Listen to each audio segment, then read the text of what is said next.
Hello, this is the RPG Crawler, and welcome to another Indie Game Friday, where each week I take a look at a different independent computer role-playing game. This time I'm taking a look at a Souls-like that has been on my to-look-at list for a while now. Developed by Cradle Games and published by TinyBuild, Hellpoint was released back in July of 2020. Now, before I actually get into this, you may notice a little something seasonal about the graphics of this game. That's because while I had intended to grab the footage of this a few weeks ago, I didn't. And now they're having a Halloween special and everything is spoopy. But you know what? I'm going ahead with this because it amuses me, and I'm actually okay with that. Anyway, Hellpoint is an unapologetic Souls-like with a distinctly sci-fi horror aesthetic and online co-op. As such, it's exploration heavy. It's an action RPG with stat building, crafting, and weapon improvement, with multiple playstyles supported, as well as a sort of checkpoint or bonfire system that allows the character to respawn over and over again to try their hand at advancing through the world. Anyway, in terms of plot, Hellpoint has you as a spawn, arriving at the Irid Novo, a space station citadel orbiting a black hole. Once the crowning jewel of a galactic civilization, it has now been overrun by unholy beings and kept in a sort of quantum flux state. You, the creation of a mysterious author, must now journey through the station and piece together what happened there. As for the gameplay itself, it is strongly recommended that it be played with a controller. You can move around freely with a thumbstick, R1 and R2 to light and heavy attack respectively, L1 to block, L2 to dash. You can activate things, roll to dodge, and even jump, which is not something I usually see in some of these Souls-like, so that's interesting. Also, you can combine these movements with certain attacks to make for different combos and types of attacks, such as a sprint attack or a jump attack. Although Hellpoint doesn't seem to have the visceral or backstab mechanics in it per se, it does have a trip and knockdown result from several sorts of attack that can really help to deal with things. You can access a character's general equipment and inventory to see what they have equipped.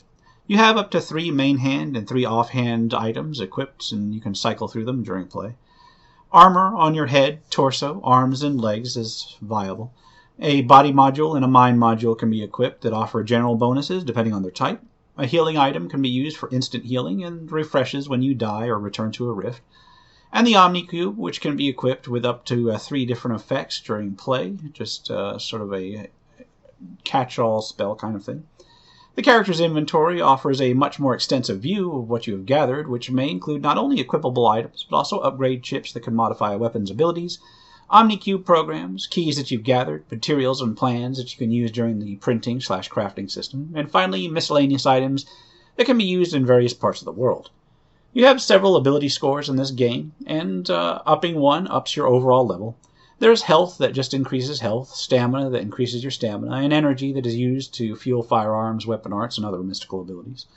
Load lets you carry heavier loads of gear without slowing down. Strength impacts your melee damage with heavy weapons, while Reflex deals with melee damage with light weapons. Cognition governs firearms damage. Finally, Foresight is your casting stat, used to perform occult abilities. Leveling your stats does cost Axions, which you get from killing enemies, as well as from picking up Axion packets. Axions and packets must be unlocked at a rift, but you are not in danger of dropping them until they're opened. Free Axions that you've collected or have you opened are dropped when you die, although you can recover them by returning to the place that you died, provided you don't die again in the interim. In addition to these basic ability scores, there's mobility, which functions based on your equipment burden versus your load, then your defenses against types of attack, physical, energy, nihil, induction, entropy, and radiation. There's also data gathered, which is unlocked as you explore the world and advances the work of the author. As you progress through the station, you will uncover rifts. These are your basic bonfires. Stabilizing one allows you to level your character up there and consume Axions there. You can also acquire idols that can be used to reset and strengthen enemies in the region, as well as link devices that enable you to link the rift to a network that allows you to travel between linked rifts. There's also a timekeeping mechanic. As you play, the station is said to orbit the black hole it's around. This is represented by a sort of clock in the upper left of the screen. During this orbit, at certain times, enemies may become stronger, or even different groups of enemies, or more of them, may appear. This means that, even if you've grown used to an area, the enemy layout may have slight variations depending on the time of the cycle you visited it. Aside from the usual enemies, there are gated bosses that must be beaten to progress. These are usually worth a lot of Axions and have the usual Souls-like large health bars, but do not respawn when they are defeated. The crafting stations are available in the hub area. Printing allows you to craft various items that you unlock by finding plans during play.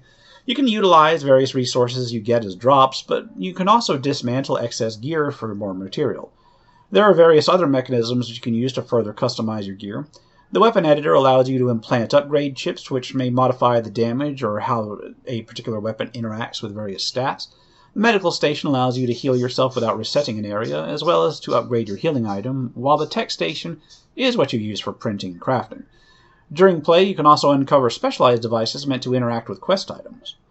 In terms of presentation, Hellpoint has a very Dead Space sort of look and feel to the graphics and aesthetic, and I kind of love it. It's very well polished in that regard. The sparse music is foreboding and atmospheric where it appears, but usually you're going to hear a lot of ambient sounds from the station itself and the monsters that you encounter. It's actually pretty good in this respect with sound design, and I have to say that the look and sound of Hellpoint is honestly one of the better portions of it. The interface is relatively clean, and I really don't have a problem with that in that regard. Note that all of this applies mostly to the base game. The footage captured for this review has, as I noted, the Halloween aesthetic going on due to the special event. Enemies do not, in fact, wear jack-o'-lantern and clown masks in the base game. The combat is serviceable. You can't help really comparing it to Dark Souls because that's what it took so much inspiration from. It does a solid job of it, though. It does miss some of the elegance of that particular system, but it gets the job done. I have played far worse Souls-likes in that regard. Enemies are not as challenging as one might expect of the genre for the most part, and even the bosses were pretty straightforward once you got into them. The level design is a little hit or miss, I think. Visually, it's outstanding, but in terms of layout, it can be a little bit confusing. I think this is mostly due to the aesthetics. The stark lighting and the sheer verticality of the open spaces means that the cues that some developers with a finer grasp of progression may use to guide you on your way can be sort of drowned out in the overall vista of things. It's not a real deal breaker for me, but it can definitely take some getting used to. There's also a bit of a lack of direction in some of the mechanics of the game, although that's sort of par for the genre. In fact, if you played the Souls series before, you definitely have a leg up here. Sure, there are a lot of differences, it's not identical, but there's enough similarities and concepts in there that poke their head up in time to time that you can readily draw some analogs to help you through it. And this includes some of the decent mechanics from the more maligned entries in the Souls series. So, what do I think of Hellpoint? I gotta give it this. It is incredibly atmospheric, and although not quite as elegant as its combat system as its inspirations, the controls are very responsive, and so it is very serviceable. I have definitely played much worse, as I've said. I would say that my main personal complaints of the game have more to do with wanting a tighter level design overall, although that's something that must come with experience from a developer, so I really can't get on indie developers that much when this comes. At least it's not atrocious. The time-based spawn variant system is interesting, although I fear there could have been a tiny bit more done with it. That and the bosses could have done with some more interesting mechanics. I did note the presence of some quote-unquote ghosts when I was going to recover some of my deaths, but not others. I don't know if that's a thing due to the timing or if it was just my bad luck. And really, all in all, if you're looking for a sci-fi Souls-like, I definitely suggest keeping an eye out for this one. Or maybe even pick it up on sale if you can. That is, if you like the gameplay and aesthetic. Hellpoint wears its inspirations on its sleeve, the Souls series and the Dead Space series, with maybe a dash of Doom. And if you like that sort of thing, then wonderful. If not, yeah, it's not going to convince you. Anyway, on that note, I'm going to wrap it up here. This has been the RPG Crawler with Indie Game Friday, Hellpoint. As always, I'll leave a link to where you can get it below. If you like what you've seen, remember to leave a like, comment if you got any feedback, and subscribe for more RPG content. Until next time, take care and goodbye. And if you are still watching, I would like to take the opportunity to thank my supporters, the top tiers of which are listed on the screen, without whose support I would not have been able to offer the variety of content that I have on this channel throughout the years.